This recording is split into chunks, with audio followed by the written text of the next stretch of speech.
Hello, this is Minister Peaceful Poet. I'm in my clubhouse. It's just a small little trailer. Most of the things in it don't work, but it'll be a nice place here. It'll be my new place. Be the home of Minister Peaceful Poet headquarters. That's it, headquarters of Minister Peaceful Poet. So I'm making my first video in here. I got it all set up off an old laptop and a camera I had to attach to it. Looks pretty good. It's pretty good. So I guess my first video in here, guess what I'm going to do is the coronavirus. It looks like we're going a little overboard on the coronavirus. We're just like shutting the world down. People are losing their jobs. And like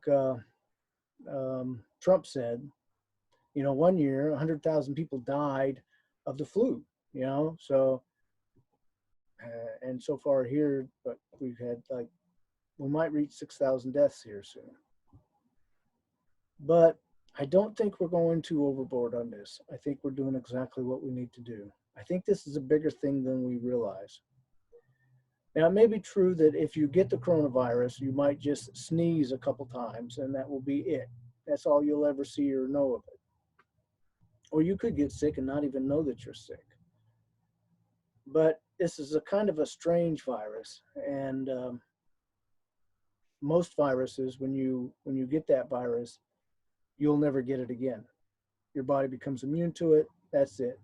Another virus comes. That's why children get sick so often, because they're not immune to any viruses. And adults don't get sick so often because we've had all these sicknesses and we're immune to a lot of these viruses. But this one's a little bit different. This one you don't get immune to. And this is why they're having trouble making a vaccine for it, because it just doesn't work like other viruses. This is a virus that's very unknown, very unknown.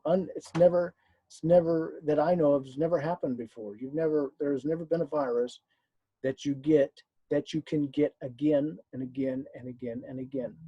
And the bad part about it is you get this virus the first time, like I said, you might sneeze, you know. You get the second time, be a little worse. And third time, fourth time, etc., etc. Each time you get it, it gets a little bit worse. The doctor who discovered this virus in China, and I don't remember his name. I probably couldn't pronounce his name if I knew his name, but he tried to warn everybody about this, and everybody laughed at him. And then when it all blew up, he tried very hard to stop it, and he ended up dying trying, because he kept, you know, he was mixed up with the virus so many times that eventually it killed him. And I would say that this man is a martyr, a medical martyr. That's what I would call him. Indeed, he will probably be in the history books. You may not have heard of him now in mainstream media, but I bet you if you do a search, you know, Chinese doctor dies of virus, you'll probably find him. So right now, it may not look too bad. You know, people are just maybe sneezing and coughing and no big deal, but they get reinfected. We get reinfected, and that's where it really gets bad. It seems like right now, it's killing people who are 80 years old. And in China, it killed mostly men because mostly men smoke. But here in America, it seems like the deaths are, right now, most of them been women here in America. So, but yeah, it's mostly killing those who are 80 years old. It's killed a few who are younger, a few who are older, of course, because there's fewer older people, but it's mostly 80 years old. So if you have, you know, grandma, grandpa, you might want to, you know, stay home. Talk to them on the phone.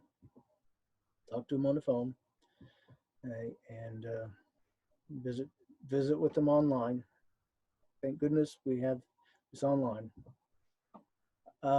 I know I posted a thing on my Facebook that from Davidson, I believe his name is. Very, very smart man.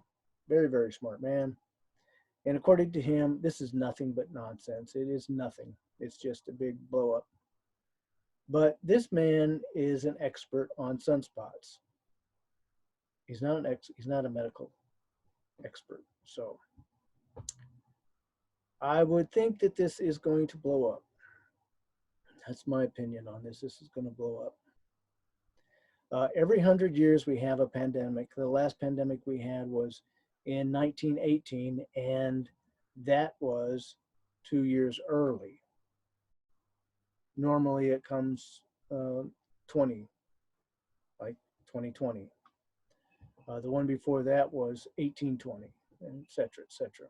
Every 100 years we have a pandemic, and this is the 100-year mark. So this might be very authentic. There's rumors as to where it came from. One rumor is that it was created in Canada and somehow it got to China. I have no idea. China claims that we planted it there. I've read other places where they stole it to use it as a bioweapon, but I really don't know. Don't know for sure where it exactly came from. A lot of rumors out there, and some of those rumors might be true. Some of them might be true. I wouldn't disregard any of them. Just take them all to heart, and when this all we'll never figure it out because that's the way we are. We've changed history. History doesn't tell the truth about what really happened in the old days. I mean, we've changed history, so I don't know. But maybe somebody will figure it out, and you'll have to figure it out then if it's really that important.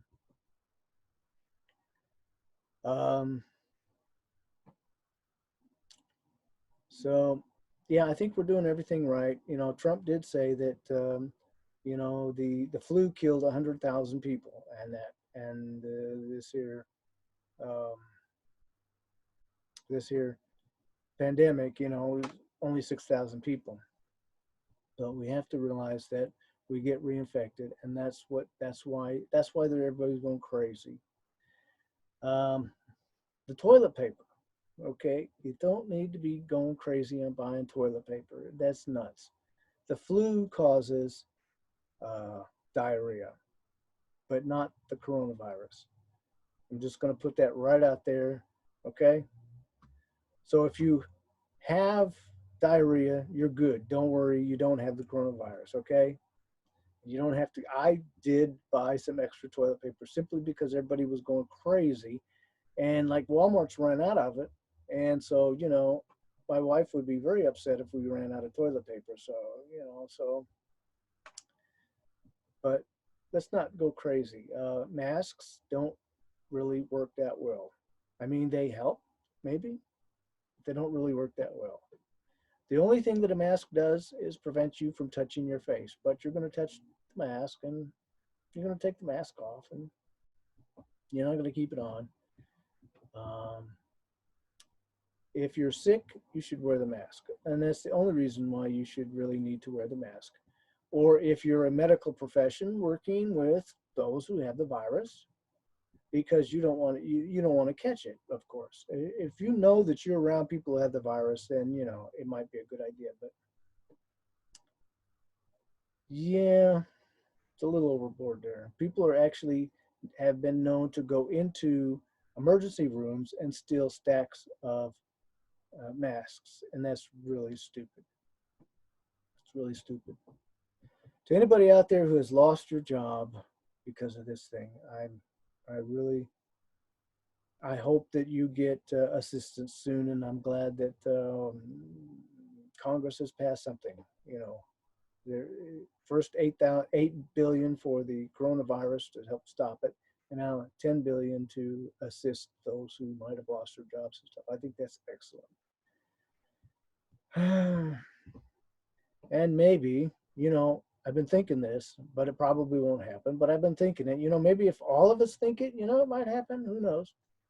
But I was thinking when Trump becomes president again, because he will, of course, because nobody's going to vote for Biden.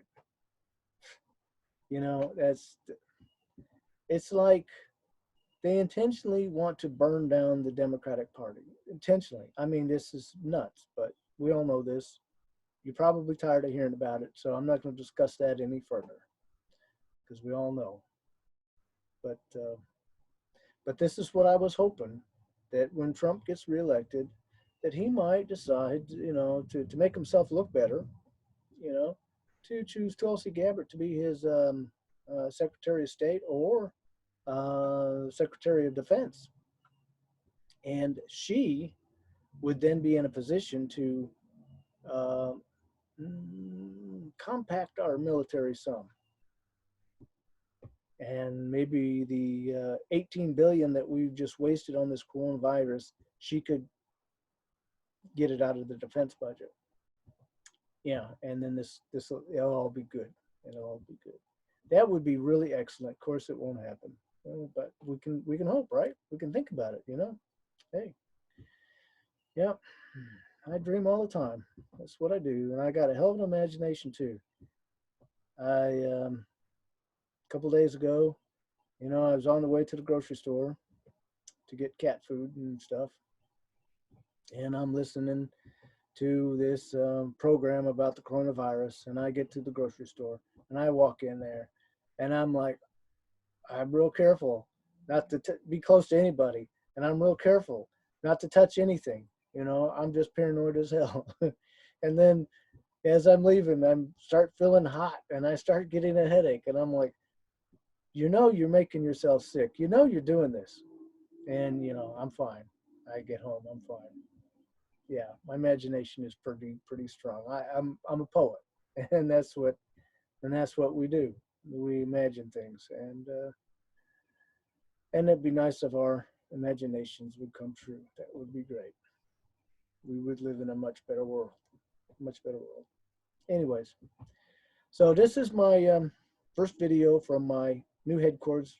It looks nice in the back, don't it? But a lot of things need to be done, and I ain't going to do a lot of it either. I'm just going to use it to make videos, and hopefully I'll make more of them. It's really great because the cats don't bother me. Nobody bothers me. I'm alone by myself here, and this is awesome. And I can even have music playing in the background. I just got to figure that out. It'll be awesome. Okay. Well, this is it. Love and peace. Take care. And anybody out there who is really, and like I said, you may not want to visit your grandma and grandpa. You might want to just talk to them on the phone, online. And any of you out there who are sick, know anyone who's sick, know anyone who's died, anyone's lost their job, hey, I wish I could help you. I really do, but hey, got my blessings. Got my blessings. Whatever that'll do for you, you got my blessings. Love and peace. Bye.